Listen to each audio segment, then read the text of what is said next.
Welcome, everyone. I'm very, very happy to be here learning with you. We made it this week at Drisha. We had 16 classes. This is number 16. And we appreciate those of you who have stuck with us and are here for our final class of the week. And this is Slavery Through Jewish Eyes, from the Hebrew Bible to Rabbinical text. I'm very excited. This was one of my picks for those of you who know how this Zman was composed. So historians have verified that slavery has been present in every known society. The Hebrew Bible and ancient rabbinical sources provide among the oldest surviving evidence of the institution and practice. This course reviews the main biblical and rabbinical texts relevant to slavery. Which elements of slavery in those sources are common to human societies throughout the world? By contrast, which elements are specific to Jewish thought and experience? Do the Hebrew Bible and Jewish sources condemn slavery or accept it as a God-ordained way of ordering the world? Are biblical and rabbinical sources a reflection of lived reality, or are they metaphors intended to impart spiritual lessons? Why do observant Jews insist on calling their ancestors and themselves slaves rather than enslaved people? The survival of slavery through the present day means that these questions are still relevant, both spiritually and politically. Aviva Ben-Ur is a historian specializing in Jewish history and slavery studies. She teaches in the Department of Judaic and Near Eastern Studies at the University of Massachusetts Amherst. Her latest book is Jewish Autonomy in a Slave Society, Suriname in the Atlantic World, 1651 to 1825, which I have read and I highly recommend. So without further ado, Dr. Ben-Ur, please.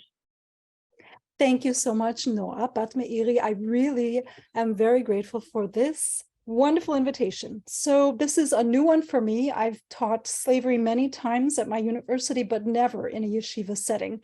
And I'm absolutely thrilled as a former yeshiva student myself to be within these walls, even though they are virtual walls and not real walls.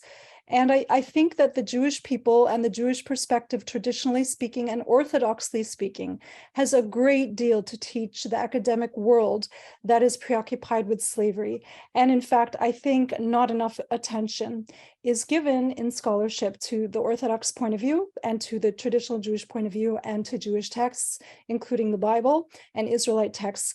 So this is what we're going to be doing today, putting the spotlight on these extremely important texts that have meaning beyond themselves. And just to give you an overview, this is a series of 3 courses over the course of 3 weeks, 1 hour per week. And today we are going to be talking about, very simply, defining slavery in ancient Israelite and Jewish society. And of course, through Israelite eyes / Jewish eyes. And then I hope you'll all join me and us for the remaining 2, which happen on November 10th and November 17th at the same time. So could I ask somebody who is brave and would like to unmute themselves to read our questions? Maybe Ruth would like to. Okay, so how do scholars define slavery? How does slavery manifest in the Exodus story? Does the Torah condemn slavery or accept it as a normal and inevitable part of life? What do scholars of slavery mean by denationalization? Were denationalized slaves in ancient Israelite Jewish societies treated as chattel or as human beings? Okay, thank you so much. So these are our guiding questions. We have just 15 slides, and you'll notice that I'm framing this lecture very much in an academic way, but I am centralizing an Israelite and a Jewish point of view. And that is really essential because in my experience as a yeshiva student, the teachers who taught us about slavery did not really understand how it functioned as an institution that was thousands and thousands of years old and a global phenomenon. So they could go very much into depth in terms of the texts themselves and what the rabbis say about the biblical texts. But there are a lot of unanswered questions about the framework of slavery as a very human institution. So hopefully I will be able to combine both points of view in this lecture. The first thing that we should observe is that slavery is absolutely central in the Hebrew Bible.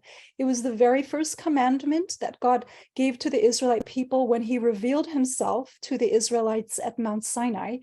And in fact, this was God's one and only collective revelation. It was the only time he revealed himself to the entire Jewish people, 600,000 adult men, translating to 3 million people. And there it is. Slavery is right there in his first sentence. And he says, would anybody like to read actually? Maybe Tova? Sure. Or anybody? I don't know about the Hebrew knowledge, so feel free to pass on the baton. Anochi Hashem Elokecha, asher hotzicha me'eretz Mitzrayim, mibeit avadim. Excellent, thank you. And that's, of course, from Shmot, the book of Exodus. And here's the translation. So that is very peculiar. He's introducing himself as a being that intervenes in history and intervenes in a way to end the enslavement of the Israelites in Egypt. It's a very unusual way for a God to introduce himself to 3 million people, his first introduction to them. And it is actually, to my knowledge, the only example of a people, that is the Israelite people, are the only people, to my knowledge, who have slavery as their foundational myth. It's very counterintuitive. Why would a people want to boast of the fact that they were once enslaved by kings in a foreign country and very harshly oppressed? There is really no other foundation myth of any other religious or national group that has slavery as its center. So we should pay attention to this. Didn't that separate them, though, from the rest of the Egyptian population? It defined them. Exactly, that's right. And that's a very good insight that is not an accident, this distinction. And there are many things about Judaism that are that way. Jews are nonconformists. Israelites and Jews were fundamentally nonconformists. And a lot of the monotheism, for example, is very difficult to explain in a sense. So why did it arise when it did, when nobody else was doing this, the belief in one God? The next quote that I want to share with you is the very first commandment that Moses, the prophet Moses, relayed to the Israelites after his encounter with God and receiving the commandments. And he too inserts slavery in the first commandment that he relays to the Israelites. And Tova, once again, please. Ve'ela hamishpatim asher tasim lifnehem. Good. And one more. תקנה עבד עברי 6 שנים יעבוד ובשביעית יצא לחופשי חינם. There you go. And so this, of course, these are the laws of the Hebrew slave. And there are two categories of slaves. One is the Hebrew slave, which we might call nowadays the Jewish slave. And then the other is the Canaanite slave, Eved HaKanaani, which most rabbis take to mean a non-Israelite or non-Jewish slave. And there is the translation there from Exodus 21. So slavery is absolutely central in the Hebrew Bible, and it is central to the foundation myth of the Israelite people, and by extension, the Jews. Now we have to ask, why is that? It's quite peculiar. I mean, your insight was very good. Was it Ruth or Tova who said, well, that's the point. It's very unusual, and the Jews, the Israelites, were very unusual. But there are actually other reasons as well why slavery is central to the Israelite tradition. And for this, I have to give you some historical background. So first of all, we need to define what a slave is, because there are many words to describe a person who is unfree. Most scholars agree that a slave is a person who is owned by another human being, and the ownership involves both the labor of the person but also the body of the person. So that is our working definition. And actually, this is also the definition of the rabbis. We'll talk about that in the next class. But if you look at the Talmud and the discussion of rabbis about slavery, they also talk about the division between owning a person's labor and owning a person's body. And when those things overlap, the person is actually a slave. What does that mean, to own somebody's body?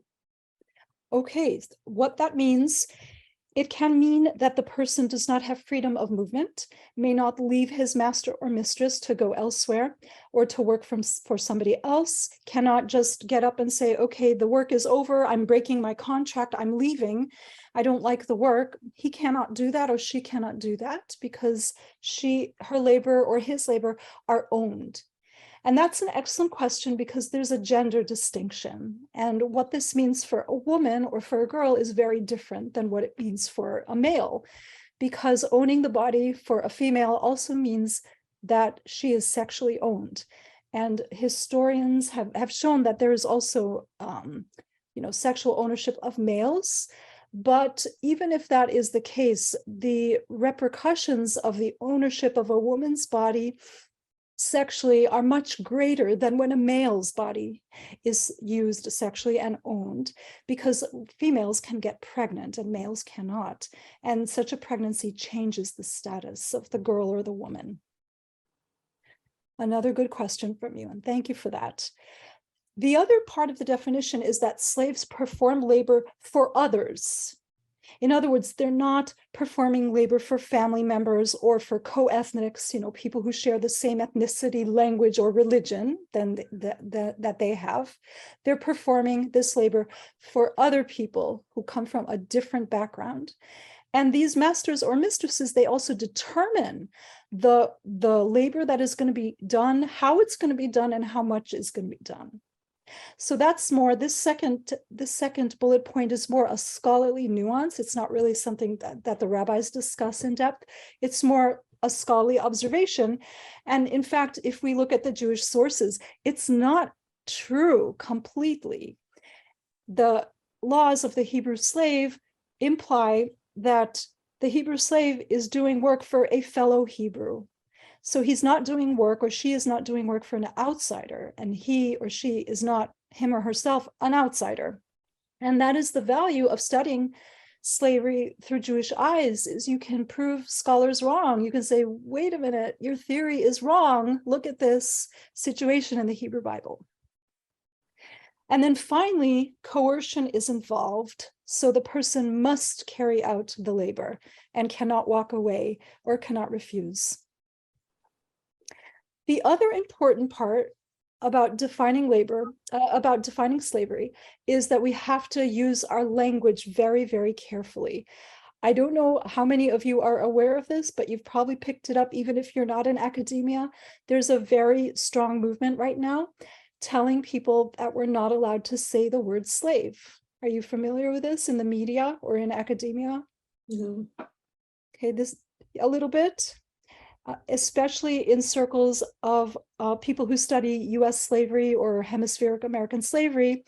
And this has come across my desk more and more. One of my colleagues was teaching a course on slavery at Clark University, and it was the first day of class, and she said, and these slaves were forced to do labor, and a student raised his hand and said, you're not allowed to say that. You're not allowed to say slave. It's becoming an ineffable word.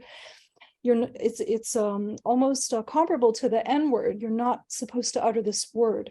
And in my own experience too, I'm publishing a book right now, and the publisher sent me a style sheet and said, do not use the word slave, use the word enslaved.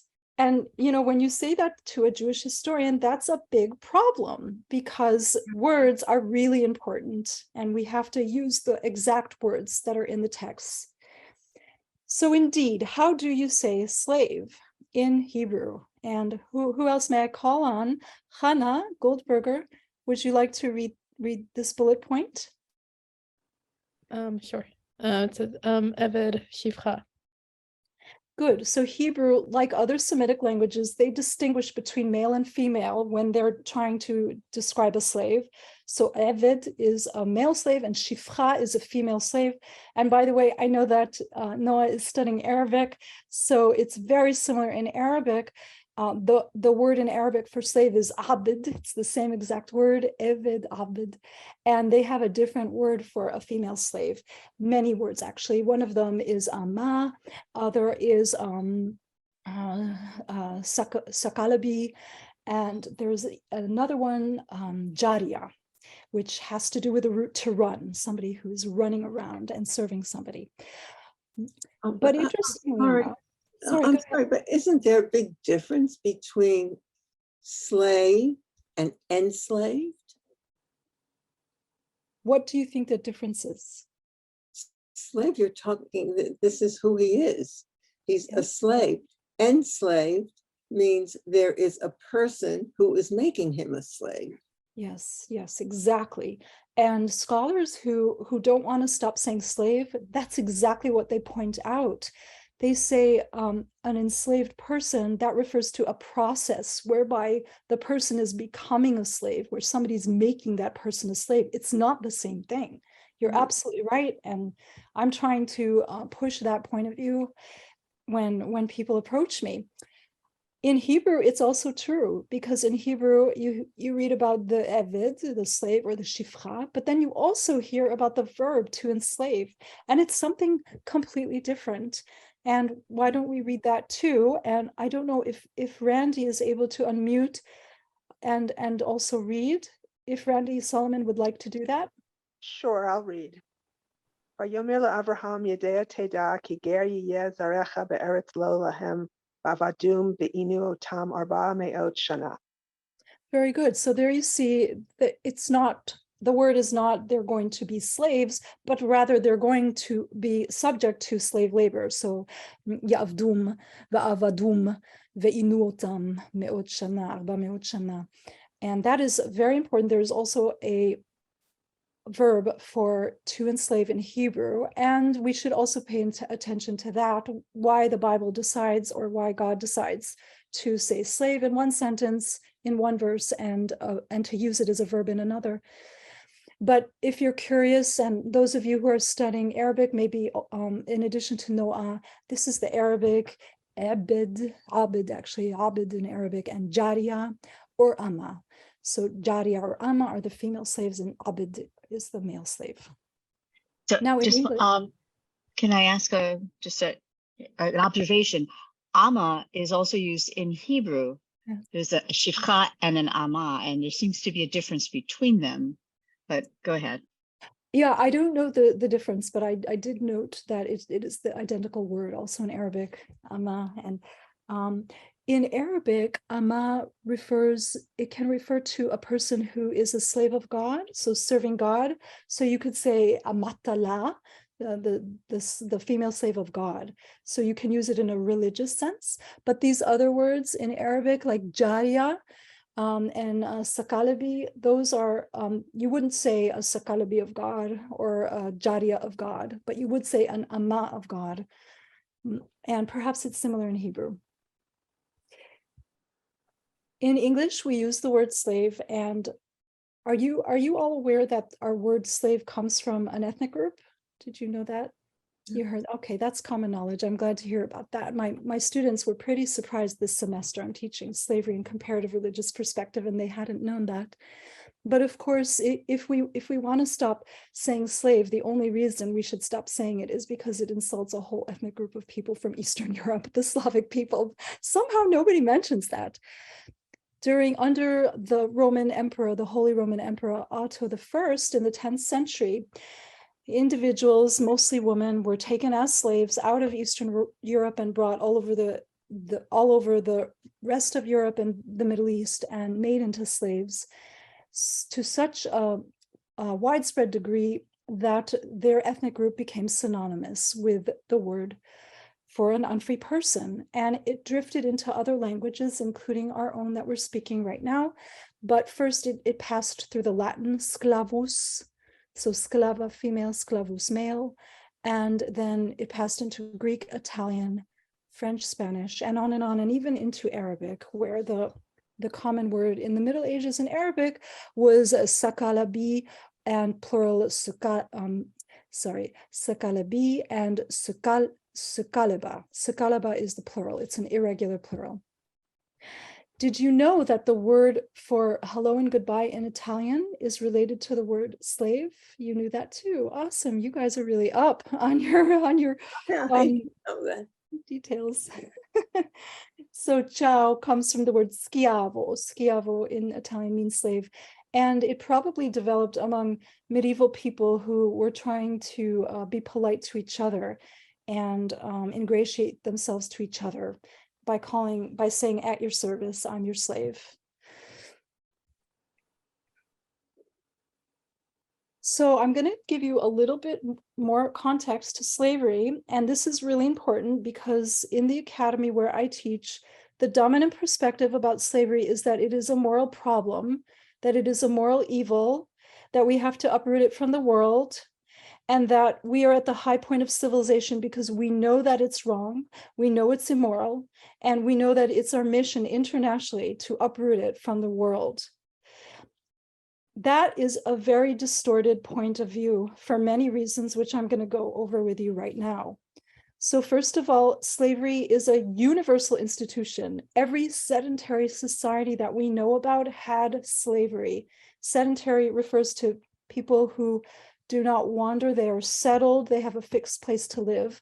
But even in nomadic societies, such as those of the Israelites who were wandering in the desert, they were nomadic. Even those kinds of societies, they also had slavery. And most historians say that all sedentary societies had slavery, and probably most or all nomadic societies also had slaveholding. The only thing we know about slavery comes from written records. So from the time that the first slave regulations were written down in ancient languages, Sumerian and Akkadian in the Middle East, and what has survived from those. So that's the 3rd millennium before the Common Era. That's the first written evidence that we have of slavery. But I'm sure, and historians are sure, that slavery predates the 3rd millennium before the Common Era. And in fact, human civilization human beings are 200,000 years old, according to anthropologists, 200,000 years old. If that is true, slavery has existed for 200,000 years. Slavery is also a reflection of hierarchy. So hierarchy is a way of organizing society that ranks one group above another, and the rank is an expression of status or authority. It gives the group status or authority, or diminishes their status or authority. And human beings are innately hierarchical. Every human society is hierarchical to different degrees, depending on time and place for sure. But hierarchy is innate. I personally think it is innate. And if you think that human beings are very much like animals, primates, and you compare human beings to chimpanzees, to our closest relatives, according to evolutionary theorists, you will also observe that they have hierarchy as well. And from that perspective, if you're an animal behaviorist, an ethologist, it's pretty obvious that we have hierarchy because we are primates. So all of this tells us that slavery is not an issue of morality.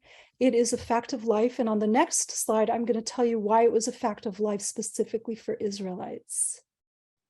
Okay, you with me here? That some of this, makes some of my students uneasy because they're not used to thinking of humans as innately hierarchical. It's not a very idealistic way of describing human beings. But it's very important, I think, when you're studying history to look at everything, including what ethologists are saying and how animals can shed light on human beings. And, I can go on and on, but Israelites and Jews also thought that animals have a great deal to teach us.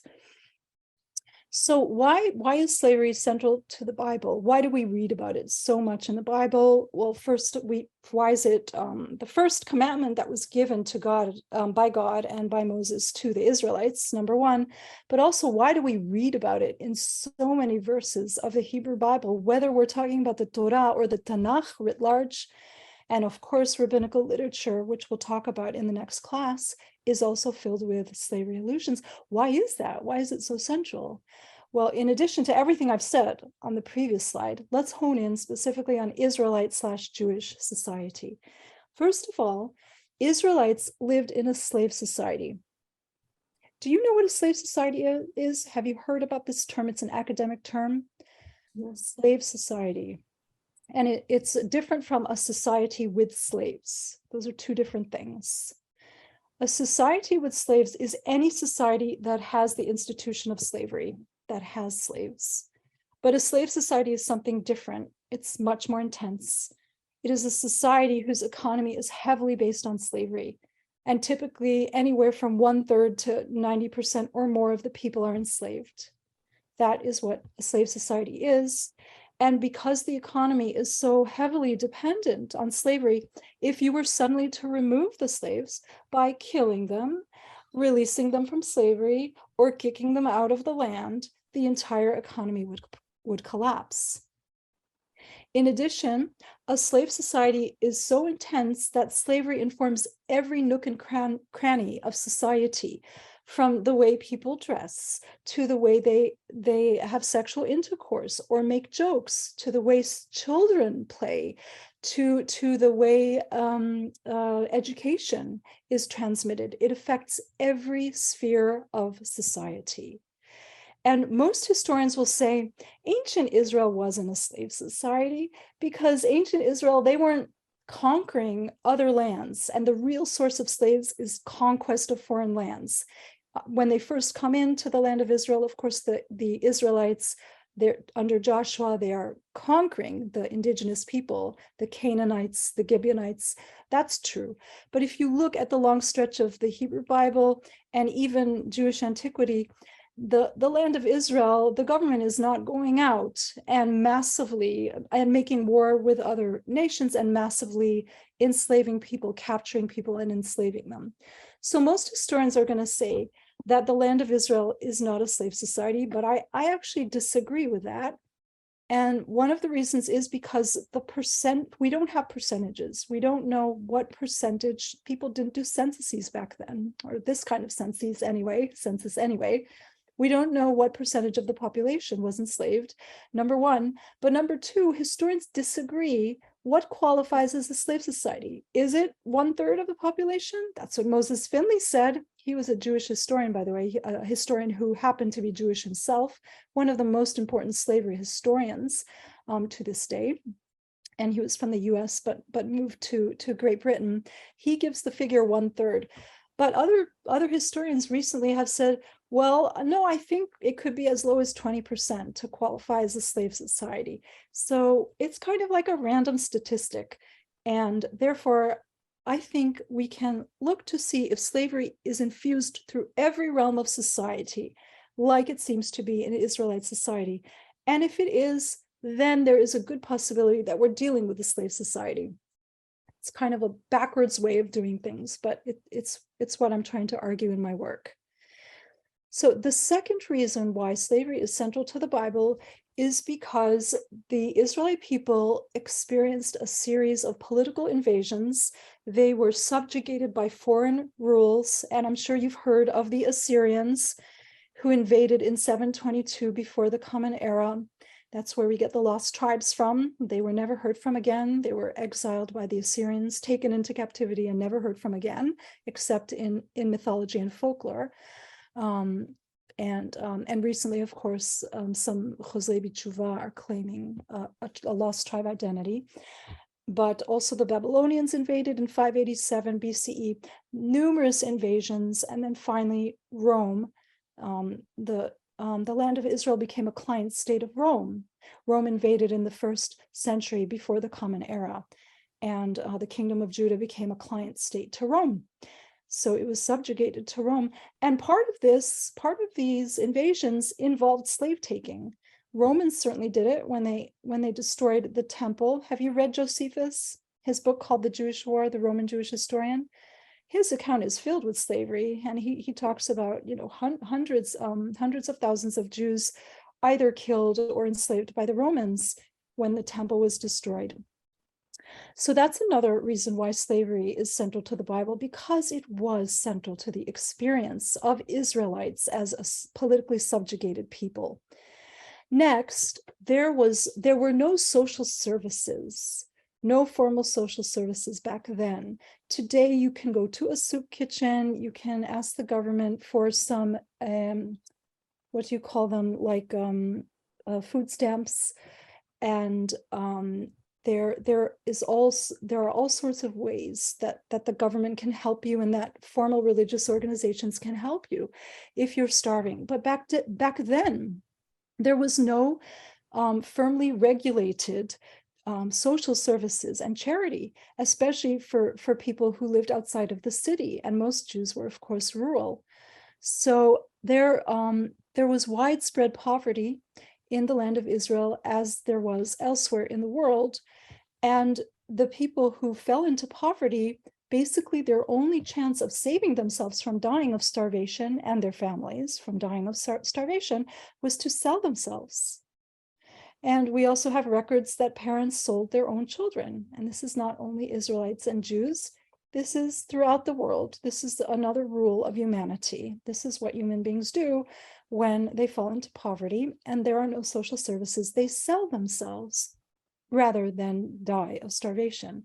Why was there poverty? That's a complex question. It has to do with uneven distribution of resources, surely, but also because of chronic crop failure due to drought. The land of Israel is mostly desert. State of Israel today, I think, is 60% desert, if I have that statistic right. So drought and pestilence were constants, and the crops were not always abundant.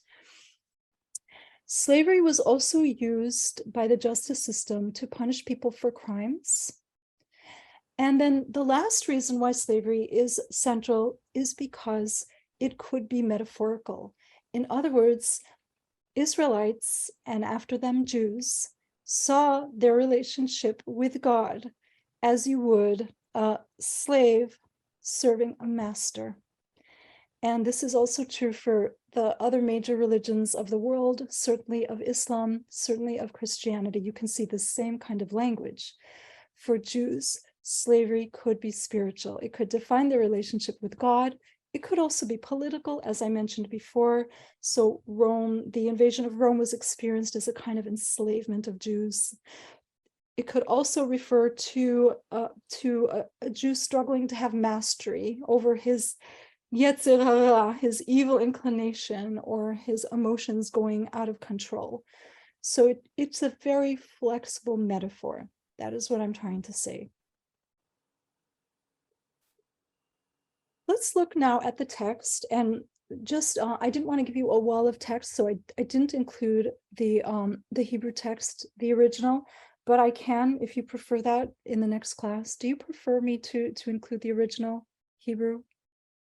Okay, I will do that for the next time. And how about the English translation? Do you require English translation? We strongly encourage it so that we can, be inclusive to whatever level of learning folks are at. Okay, very good. There's no problem. I will do that. And we'll just have to use more slides so that the print doesn't get too cramped. If you look at the surface meaning of the Hebrew Bible, what we would call the Pshat that Rashi engages with, we see that the Hebrew Bible doesn't always explicitly explain the reason for slavery, for Hebrews becoming slaves. And in the book of Genesis, this may be the first allusion to slavery in the Hebrew Bible. And perhaps we'll go back to the top and ask Ruth to read the English. Genesis 14, please.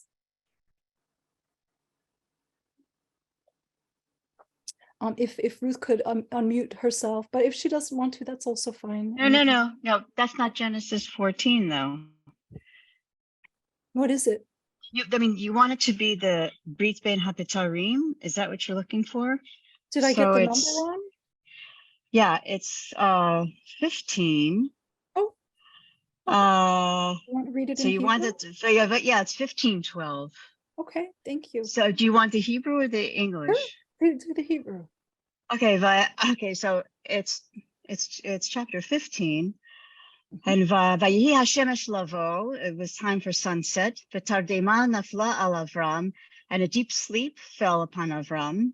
V'hine ema chashicha gidola nofelet alav. And a great darkness or whatever fell upon him. Vayomer la Avram, and he said to Avram, the weak God, Yodoa teda ki ger yeh zar'acha be'eretz lo lahem. You should know that your offspring will be strangers in a land that does not belong to them. Va'avadum, and they will serve them. V'inu otam, and they will oppress them. Arba me'ot shana, 400 years. Okay, one more. V'gam et hagoy asher ya'avdu, and the nation that will enslave them. Dan anochi, I will judge. The acharechein, and after that, yetzu b'rechush gadol, and the aftermath, they will exit with great wealth. Okay, thank you. Right. So Ya'avdum, there it is again, as a slave, as a verb. And God is not explaining to Abraham, at least not according to the Pshat, the simple meaning of the text. He's not explaining why the Israelites are going to be slaves, why they're going to be strangers in a strange land. He just says this is what's going to happen. So again, this implies that this is the way of life. And it is up to the reader to contemplate, well, what might the purpose of that be? And of course, the rabbis do that. Do you know what, I'm getting ahead of myself because we're not supposed to be speaking about rabbis until next week, but what is the most common explanation for why Israelites as a group were enslaved? So that they shall know what it means to be a slave, and then either be more careful the way they treat others, or, let's say basically that. Good. Or, Yeah. and that's one way of looking at it. Yeah. Or that So, it's a unifying thing. Mm-hmm. Oh, good. Okay, to unify them, to make them more compassionate towards other groups of slaves. And the most common explanation, religiously speaking, is that it is retribution for sins, for idolatry, for Israelites engaging in idolatry. But the text doesn't say that. And that I think is really important. Again, because it implies this is the way of life. This is the way the universe is ordered. But slavery is not perpetual for the Hebrews. That's also important here. Okay, let's go on now to Tova. Would you like to read the Hebrew original or the translation? I don't have the Hebrew, but I'd be glad to read the translation. The children of Israel were fruitful and swarmed and increased and became very, very strong, and the land became filled with them. A new king arose over Egypt who did not know about Joseph. He said to his people, behold, the people of the children of Israel are more numerous and stronger than we are. Get ready. Let us deal shrewdly with them, lest they increase and a war befall us, and they join our enemies and wage war against us and depart from the land. So here in the book of Exodus, we are given reasons for why the Israelites were enslaved in Egypt. And this is right after Joseph dies. It's almost a series of sociological reasons. How would you express that? What are the reasons implied here for the enslavement of Jews after Joseph's death? They became a large and a strong society. Okay, and why would that lead to enslavement? So that they're not a threat to the society. That's right. So they're posing a threat. Their population is growing and they are posing a threat. This minority is becoming perhaps a majority, and they're posing a threat to the ruling society. That's a sociological explanation. Even though sociology didn't exist until the late 19th century, it's like a proto-sociological explanation. That's number one. Number two, what are the other explanations? Randy, do you want to try that?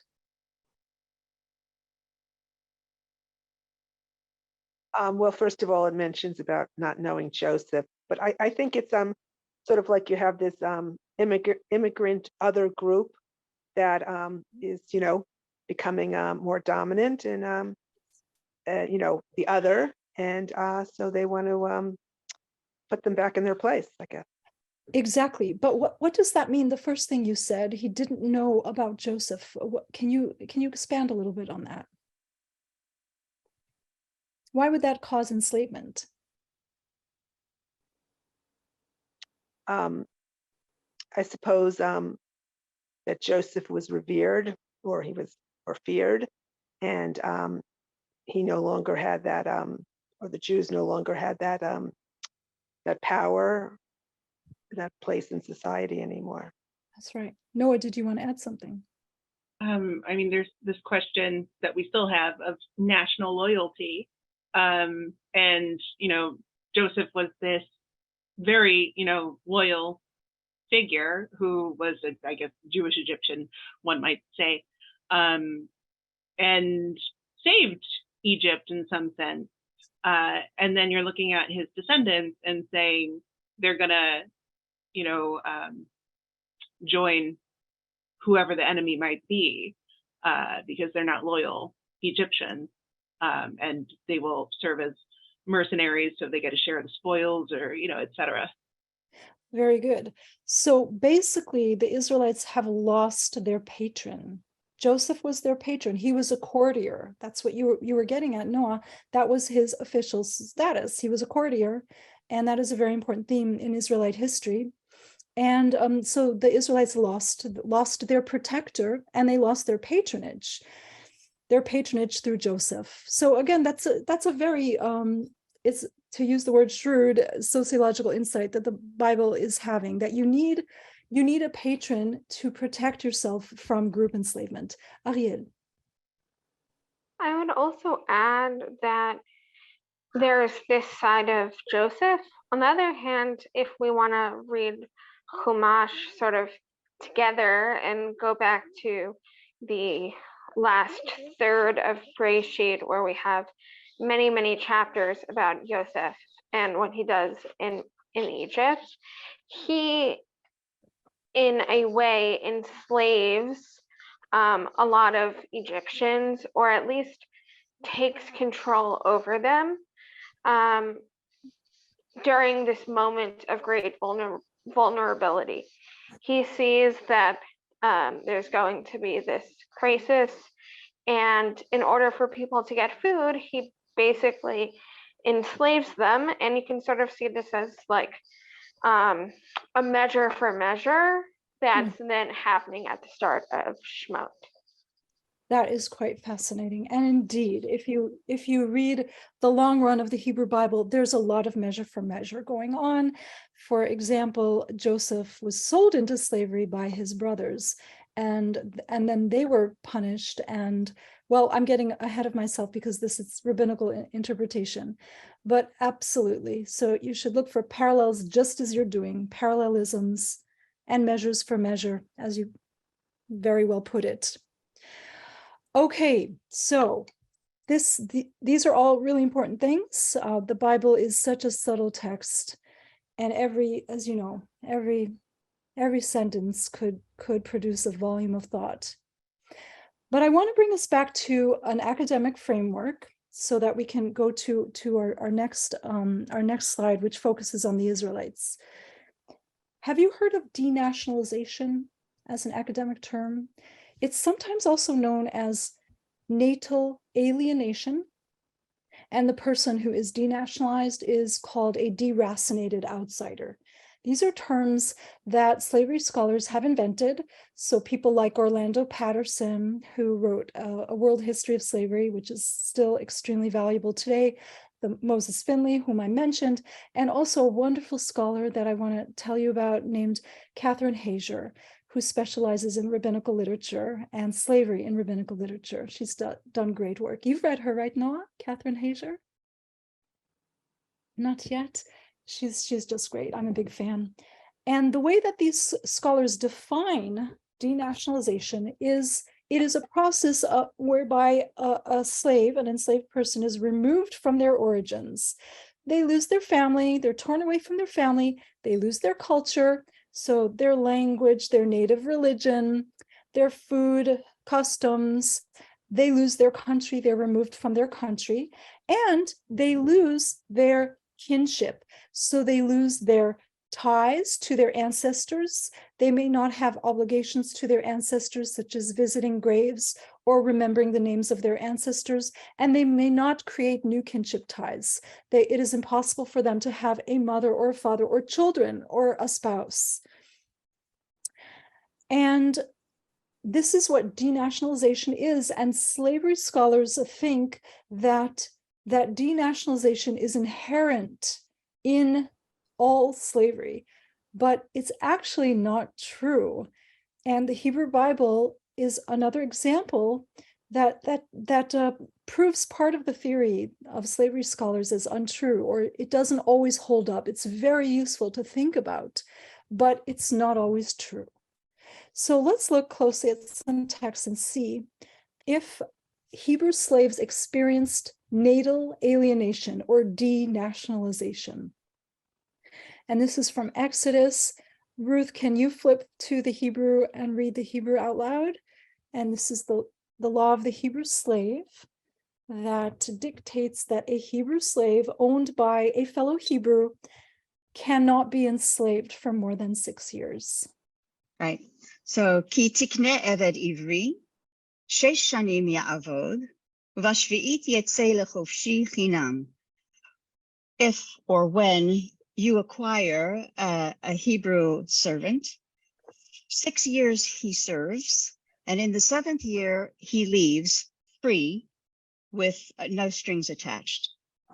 He leaves for free, and there is nothing else that he owes. He's chinam, he's free, without charge. Im bekapo yavo, bekapo yetze. If he comes in alone, he leaves alone. Im ba'al ishahu, if he is married. V'yatza'a ishto imo, then his wife leaves with him. Is that, keep going? Okay. Im adonav yitain lo isha, if his master gives him a woman. V'yolda lo banimu vanot, banot, and she bears him sons or daughters. Ha'isha v'yeladeha tiyela adoneha, the woman and her children remain, or they are with her master. V'hu yetze begapo, and he leaves by himself. Okay. Okay.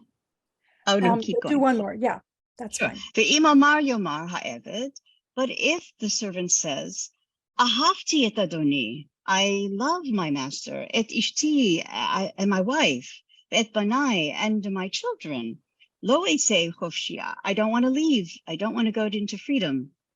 V'hikishu adanav elo Elohim, then his master brings him before the judges. V'higisho el hadelet, and he brings him to the door, o el hamizah, or to the doorpost. V'ratza adonav et azno b'martzea, and his master drills his ear with an awl. V'avodola olam, and he is a servant forever. Yeah, thank you. And yes, so let me ask you, from this text, what part of this text suggests that a Hebrew slave was deracinated, did experience natal alienation? If he has to leave the wife and kids behind. Exactly. That's right. So if he marries during enslavement, he cannot create a kinship with her. It's not going to be a lasting spousal relationship. He has to leave her behind, and also the kids.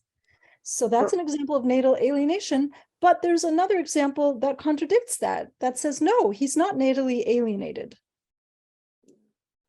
He can only serve for 6 years, and then he must go free.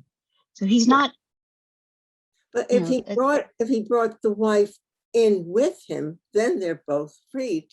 But he married somebody who belonged to the master, and the master is not giving up that woman and the progeny. I mean, they're his. Exactly. Right. So if he was previously married before enslavement, he can keep that kinship. So that contradicts the law of natal alienation. So the scholars are not right. It's an interesting theory, but there's got to be so many exceptions to this once you start looking at it case by case. And you see very similar things in the slave laws from 1500 years before, from Ur-Nammu in Babylonia. But we won't get into that. But I want to move ahead because we have like 9 minutes, and I want to respect your time. So I want to move on to the next theme. And that is the idea that certain groups of people are innately enslavable, that if you gave them freedom, they would not be able to function, they would not know how to survive, they can't think on their own. And that is the idea of the natural slave, versus the idea that no, that's not true. Everybody is naturally free, and nobody is naturally innately enslavable or a slave. And scholars and philosophers call that slave essence a slave ontology.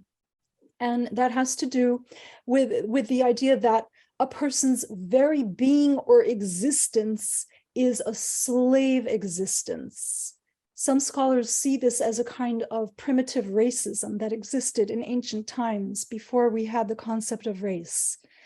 So the idea is that you can't change that nature. If you believe in natural slavery, and if you believe a certain group has a slave nature, there is no way that they can change that. That is their essence, that is their soul.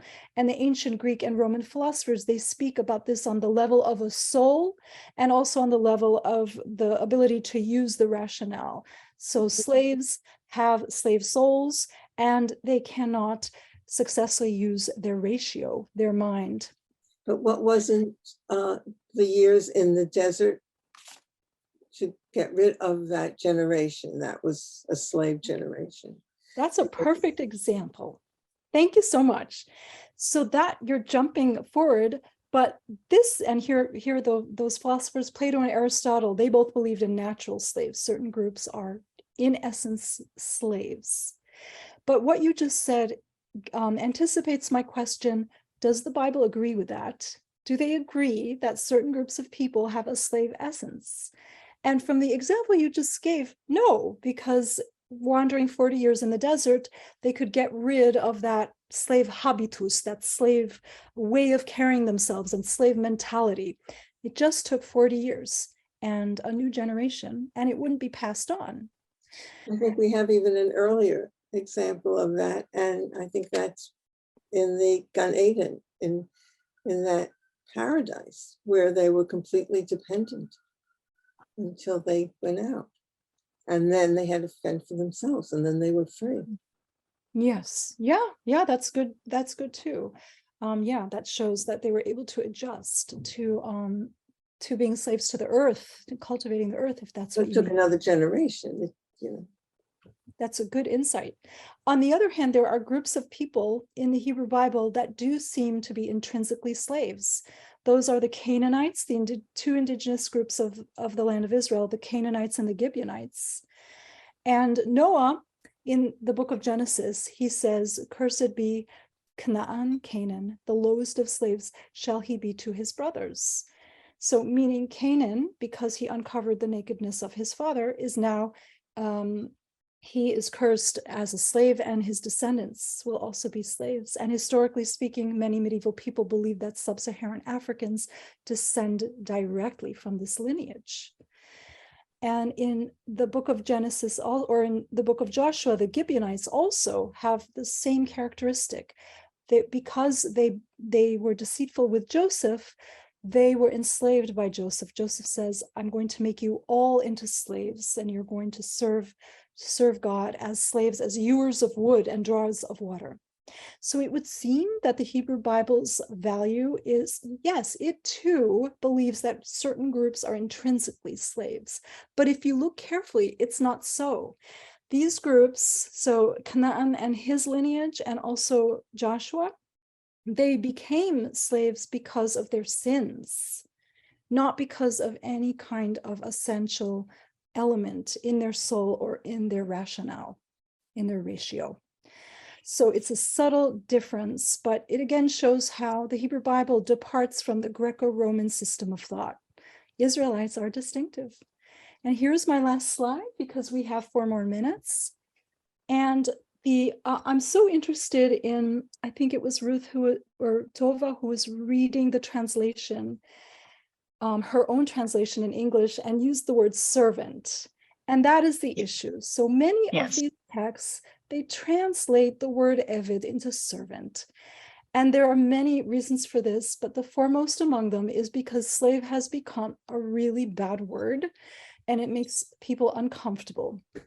And the way that modern people have reacted to this is with apologia.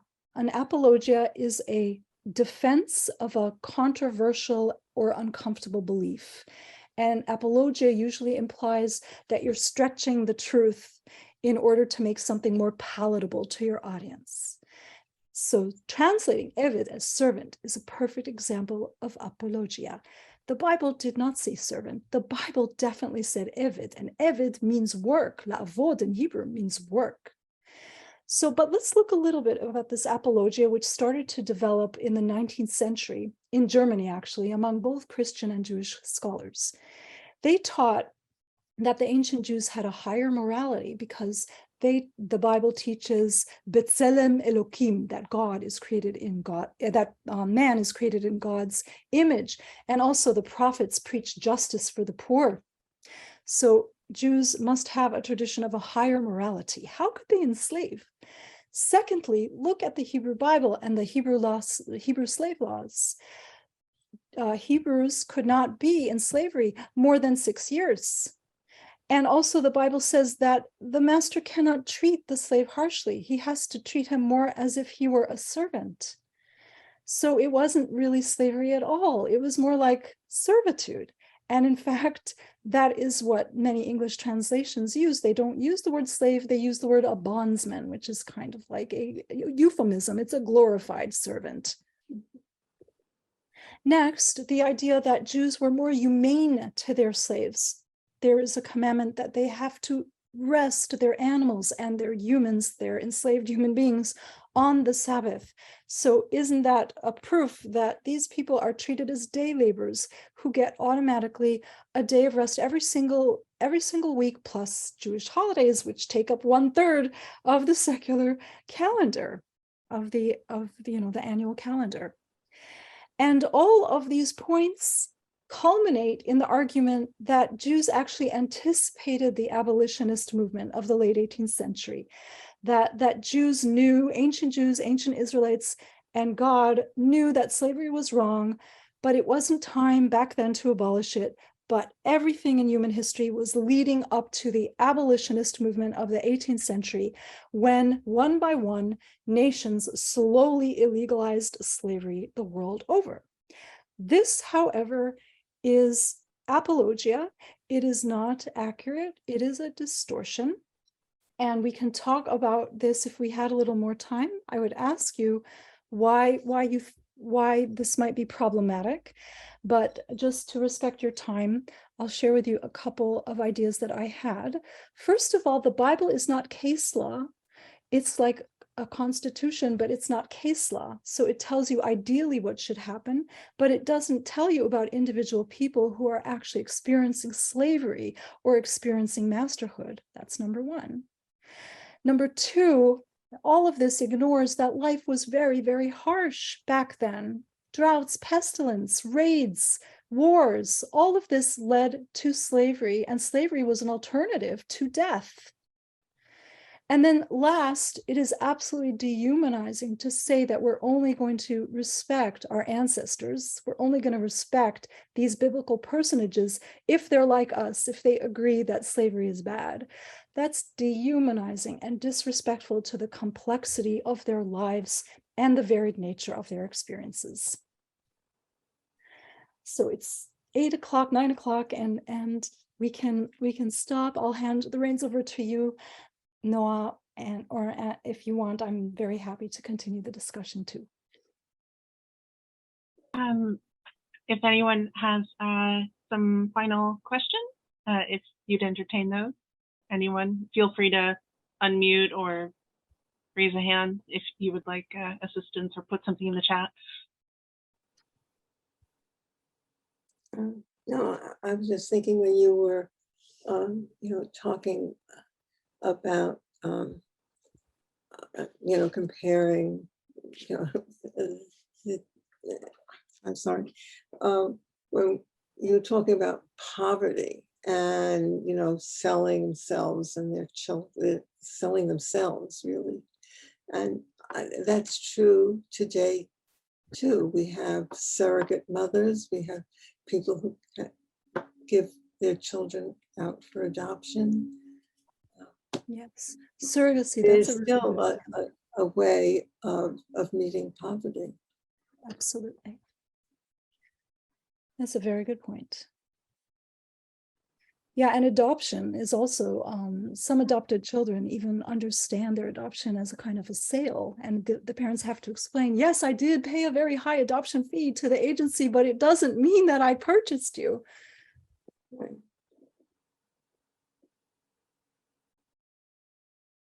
Any other Thank you questions? very much. This is great.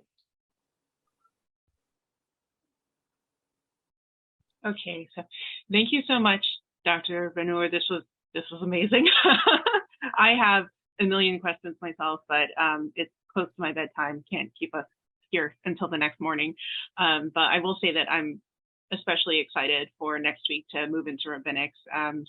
I know when I was learning Hilchot Eved Ivri, one of the rules is you cannot make a Hebrew slave do the work of a slave.